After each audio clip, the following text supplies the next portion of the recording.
ఒకప్పుడు చిన్న చూపుకు గురైన చిరుధాన్యాలకు ఇప్పుడు పూర్వ వైభవం వస్తోంది. చిరుధాన్యాల్లోని పోషక విలువలు, ఆరోగ్యానికి అవి చేసే మేలును గుర్తించాక మళ్లీ వీటి వాడకం పెరిగింది. దీంతో వీటి సాగు రైతులకు లాభసాటిగా మారింది. చిరుధాన్యాలలో ఒకటైన రాగిని ప్రధానంగా ఉత్తరాంధ్ర, రాయలసీమ జిల్లాల్లో ఎక్కువగా సాగు చేస్తున్నారు. రబీ పంటగా నవంబర్ నుంచి డిసెంబర్ మాసాల్లో ఈ పంటని సాగు చేయవచ్చంటూ వివరాలు తెలియజేస్తున్నారు తూర్పుగోదావరి జిల్లా పెద్దాపురం వ్యవసాయ పరిశోధనా స్థానం శాస్త్రవేత్త డాక్టర్ సుధీర్ కుమార్.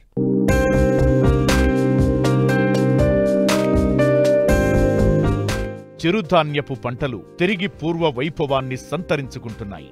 మారిన జీవనశైలి, ఆహారపు అలవాట్ల కారణంగా ఎదురవుతున్న అనేక సమస్యలకు వీటి వాడకం చక్కటి పరిష్కారమంటూ వైద్యులు సూచిస్తున్నారు.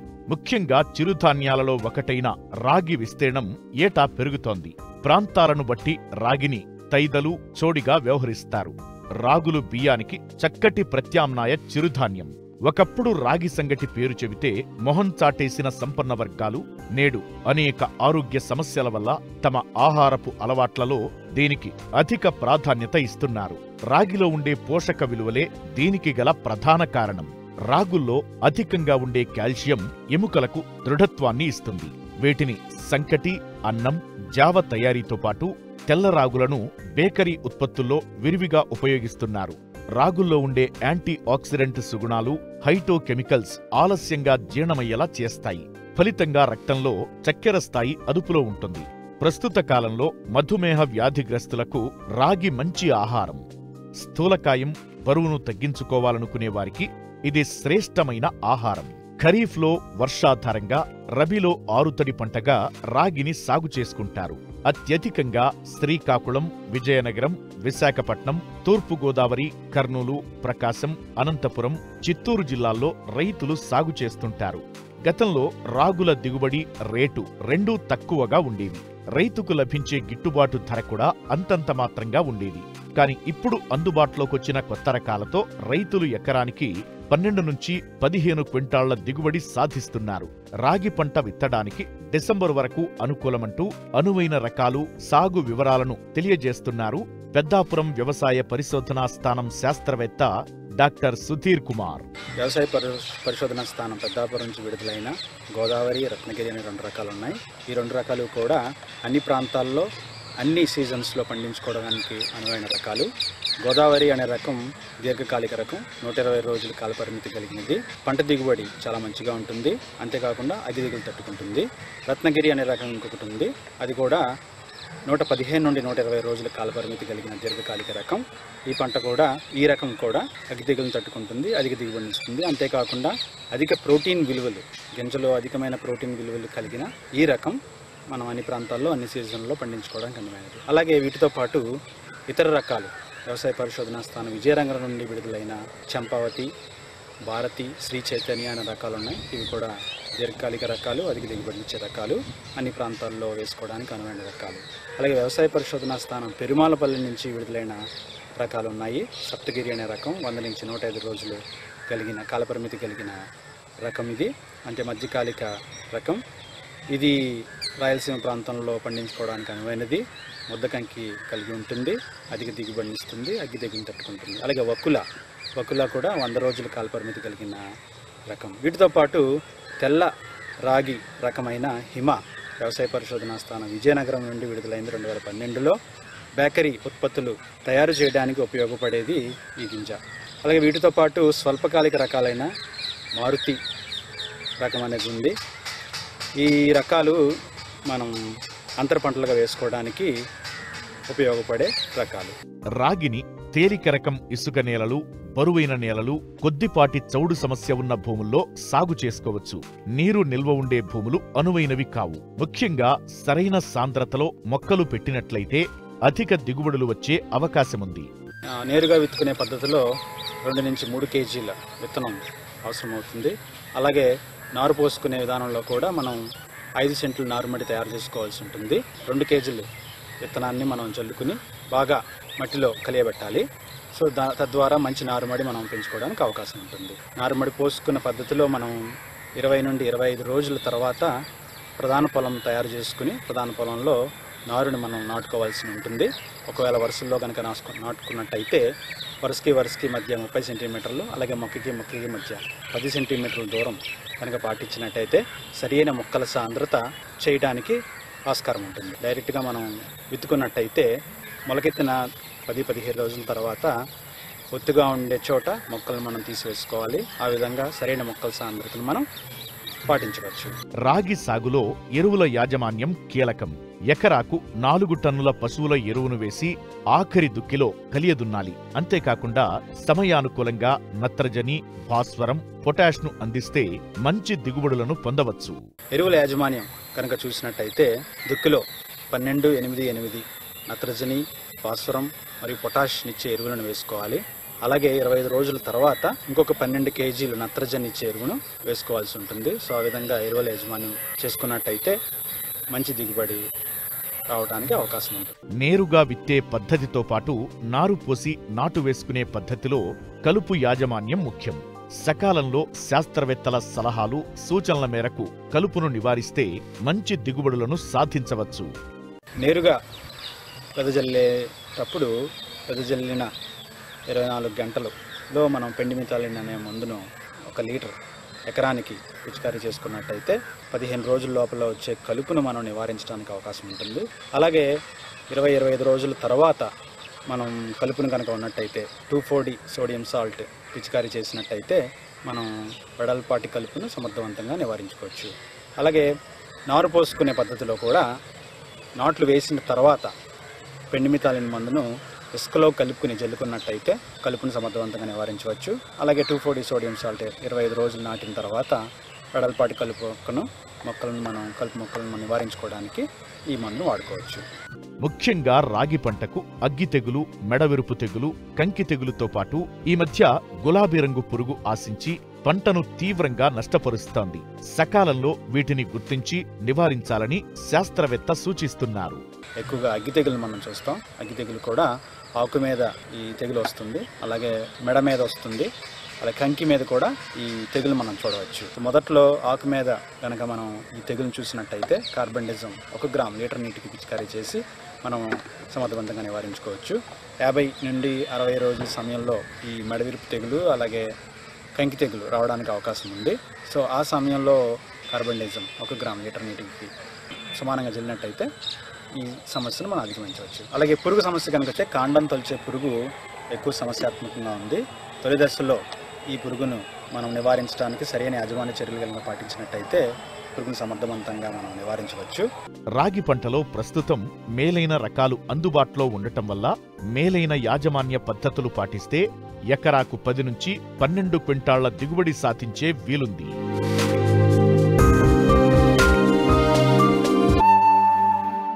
నేటి వసతి కింద యాసంగి వరి సాగుకు రైతులు సిద్ధమవుతున్నారు.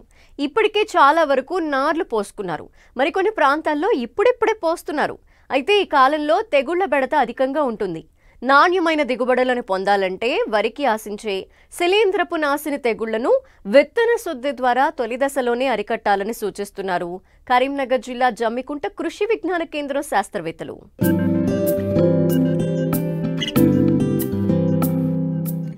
తెలుగు రాష్ట్రాల్లో చాలా ప్రాంతాల్లో యాసంగి వరి సాగుకు సిద్ధమవుతున్నారు రైతులు. ఇప్పటికే విత్తన సేకరణ చేసుకున్న రైతులు నారుమడులు పోస్తున్నారు.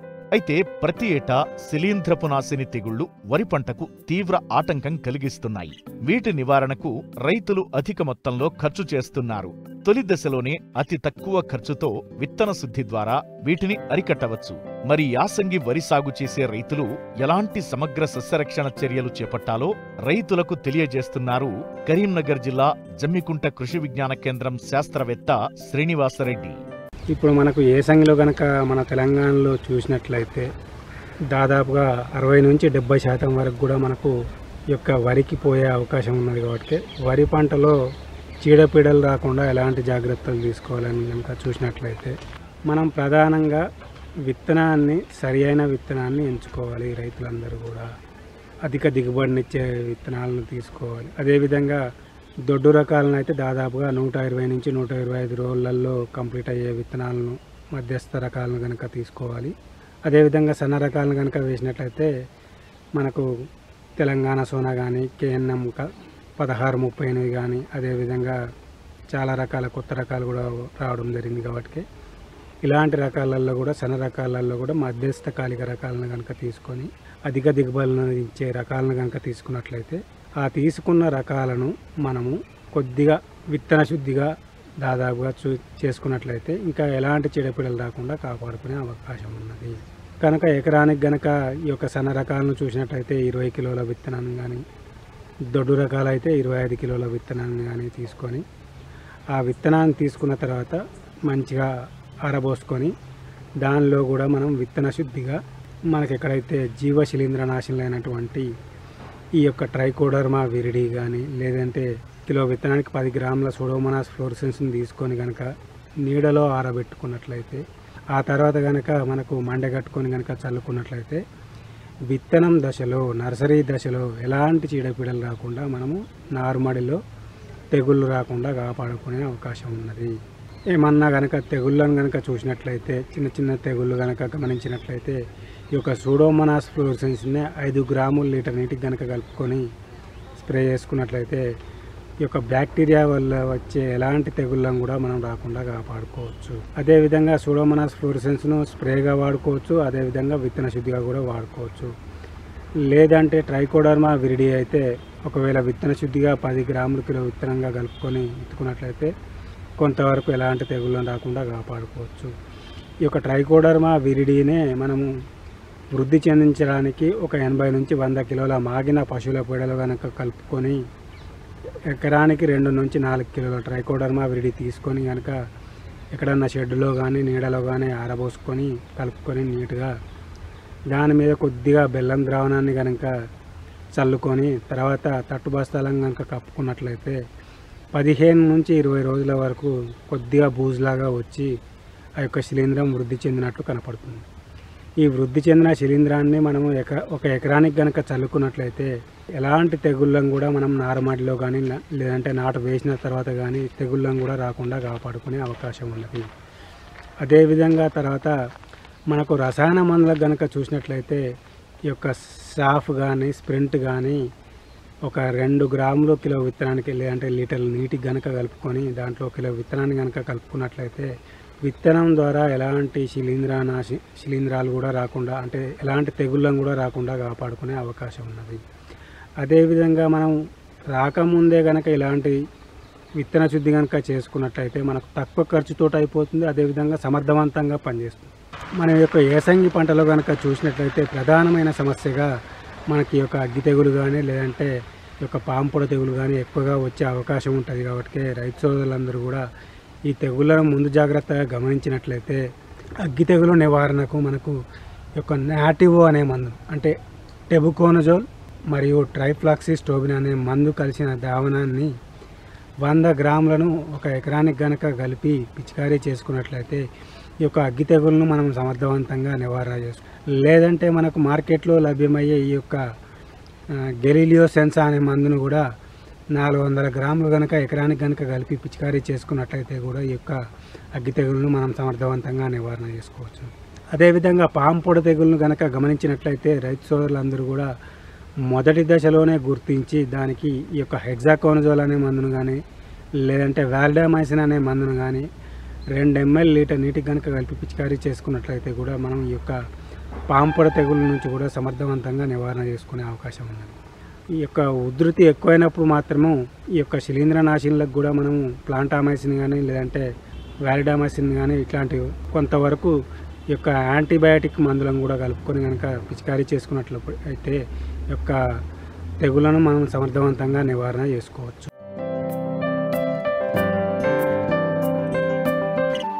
దేశ గ్రామీణ జీవన విధానంలో రైతుల ఆదాయాన్ని రెట్టింపు చేస్తూ వారి జీవన ప్రమాణాల్ని పెంచటంలో గొర్రెల పెంపకం ప్రముఖ పాత్ర పోషిస్తుంది. కానీ శీతాకాలంలో గొర్రెలు మేకలు ఎక్కువగా వ్యాధుల బారిన పడి చనిపోతుంటాయి. చలికాలంలో గొర్రెల పెంపకంలో తీసుకోవాల్సిన జాగ్రత్తల గురించి జీవాల పెంపకందారులకు తెలియజేస్తున్నారు PV veterinary university professor and head doctor RMV Prasad.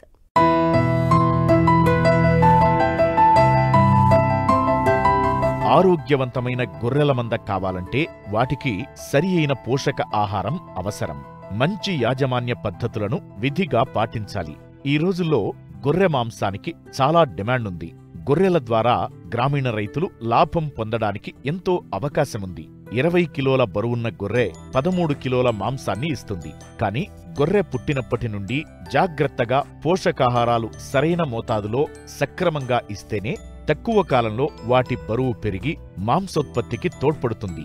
ఎక్కువగా గొర్రెలు శీతాకాలంలో అనారోగ్యానికి గురవుతాయి. దీంతో గొర్రెల్లో మాంసోత్పత్తి తగ్గుతుంది. కాబట్టి చలికాలంలో గొర్రెల పెరుగుదలలోనూ పోషణలోనూ ఆరోగ్య విషయంలోనూ శ్రద్ధ వహించాలి.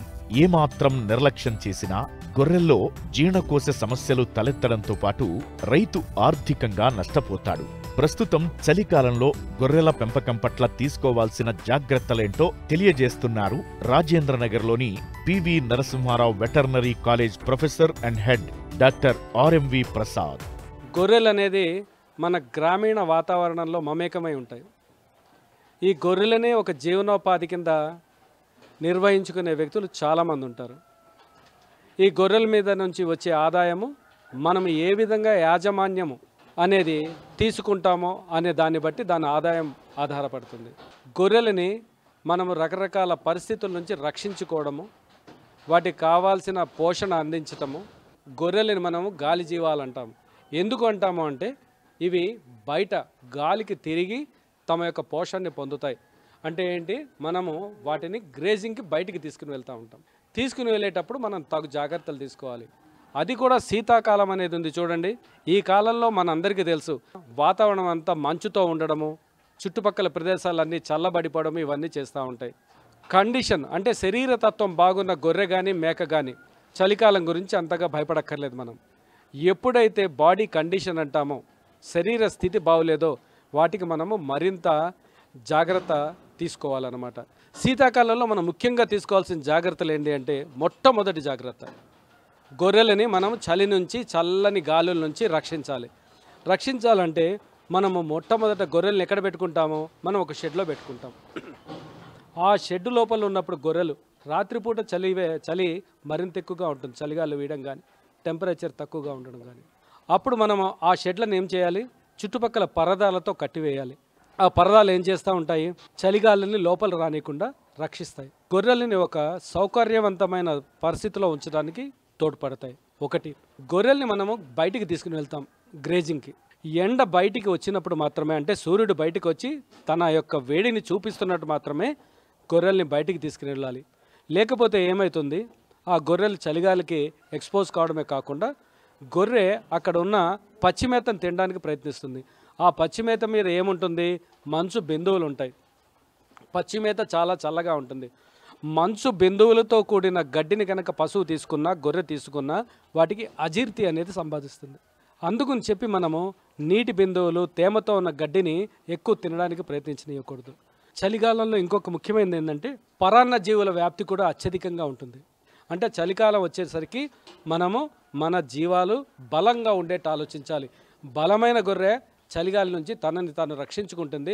చలిగాలి బలమైన గొర్రెని ఏమీ చేయలేదు.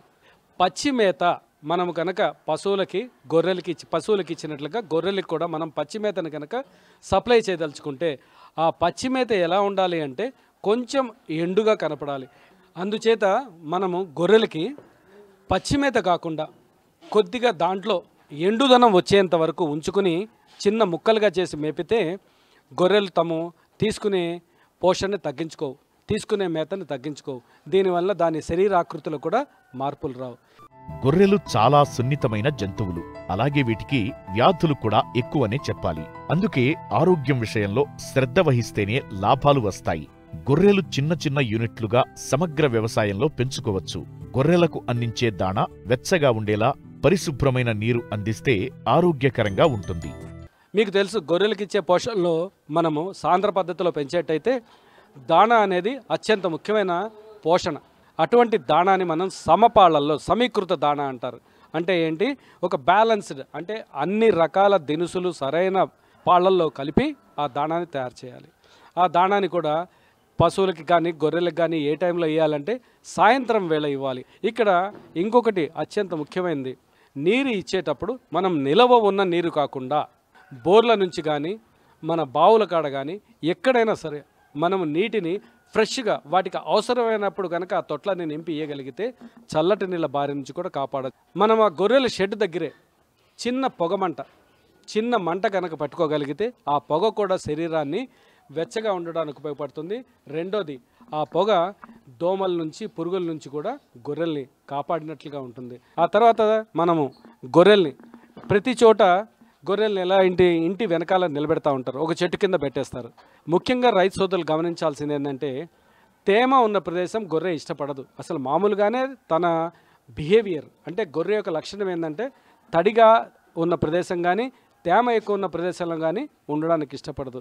అందుకని మన పెరళ్ళలో మనమేం చేయాలి, గొర్రెల్ని కట్టేసే ప్రదేశాలని తరచుగా మారుస్తూ ఉండాలి. అంటే ఆ ఏరియాలో తేమ ఉండకూడదు, మూత్రంతో తడిసిపోవడం కానీ నీళ్లతో నిండిపోవడం కానీ ఏమీ ఉండకూడదు.